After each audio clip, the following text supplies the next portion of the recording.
What's up, everybody? Hope you're having a good day. So we got this new Lil Baby album, It's Only Me. In this video, we're gonna go ahead and talk about it a little bit, talk about Lil Baby's career thus far, and then I'm gonna give a sales prediction at the end of the video on what I think it's gonna sell in the first week. Now, I'm already a little disappointed in this album for the simple fact that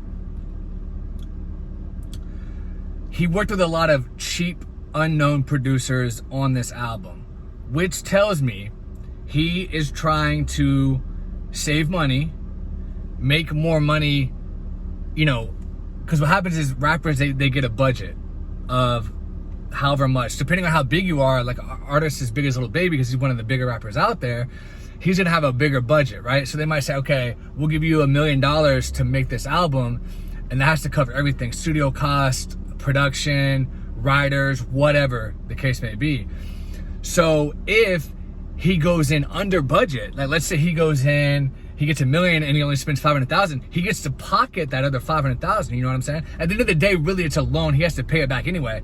So once he sells enough albums to make that $1 million back, that's when he actually starts profiting on the album. So what he did on this album was he worked with a bunch of unknown, cheap, low quality producers who I did my research on this shit before I made the video. Get mad all you want, this is facts. I did my research. I looked at every single producer on the album. The only producers that have a big name on the album are Tay Keith, DY Crazy, Wheezy, and there might have been one or two other ones that have a decent sized name, but those are the three main big, semi-big ones, and they only produced a total combination of 3 or 4 tracks, if my memory serves me correctly. The rest of the producers are unknown, garbage producers from who knows where, and the most of them had production credits mostly from NBA YoungBoy and Lil Durk. Those are the 2 biggest artists that they had worked with prior to this Lil Baby album. But they didn't produce any of their biggest hits, they just produced a few songs here and there for them. And here's the problem with that. NBA YoungBoy and Lil Durk have some of the worst beats in the entire rap industry. So why are you using producers that are only known for working with any big artist of these, which are these 2? But these 2 rappers that, yes, they're big, but they have terrible quality beats. So why are you using them? Why not go back to what's that guy, Q Global or whatever he used to work with? Do some more Wheezy, get Metro Boomin to come out of the fucking basement. I don't know, but these unknown producers are just so shit, and this is why the rap industry as a whole is in the toilet right now. This is why everyone's sales are tanking, because the beats and the quality of the music is absolute horrendous dog shit this entire year. I can't name one rap album that's come out this year that's I'm like, that's a damn classic right there. No, the beats have been horrendous, horrible. Why are you expanding upon these producers that have terrible, terrible beats? That's a problem. So I think this is going to come back to bite him in the ass. I don't think he's going to get a huge hit on this album. I don't think that it's going to be anywhere near as big of a seller as My Turn, or whatever his last one was called. That one sold like, I want to say 160 in the first week, and it kept climbing. Now look, don't get me wrong.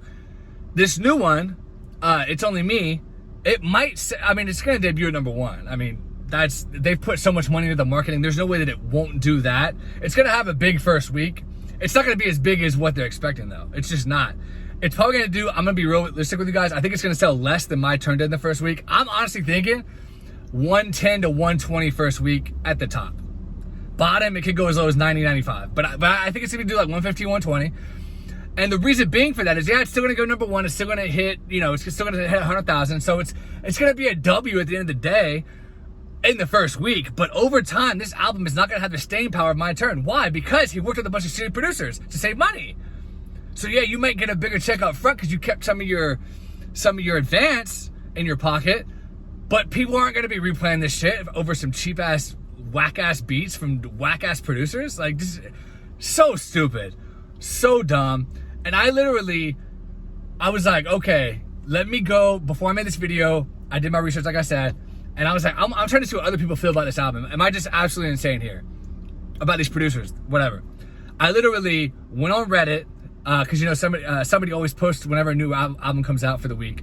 And I started reading through the comments. Everybody's like, man, what happened to Lil Baby's production? Like, his old song, the quality of production was totally different. Now it's just shitty and boring and just whack and repetitive. Everyone was saying that same thing. So it wasn't just me who had that same initial impression and same thought. Other people were agreeing with me, but they didn't understand why. Like they didn't do the research I did. They just were going off their own instincts and saying, wow, these beats are terrible. They didn't actually do the research to see that it's because all the producers are nobodies, that no one knows who they are. They're never going to blow up and be like Dr. Dre or something. They're terrible. So it was just a terrible decision on his part, in my opinion. He needs to pick better beats. And one person did make an argument, a point in that Reddit thread I was reading. And they said that ever since streaming got big, now artists are being encouraged to use the same producers that have like hot songs because it has something to do with the algorithm to where it gets pushed more. I don't know if that's fucking true or not. All I know is work with some damn good producers. So anyway, guys, you heard my prediction already. 110, excuse me, 110 to 120 tops max. I don't see it going higher than that. Let me know what you guys think in the comments. Give me a like. Subscribe if you've never been here before. Appreciate you guys watching. Talk to you later.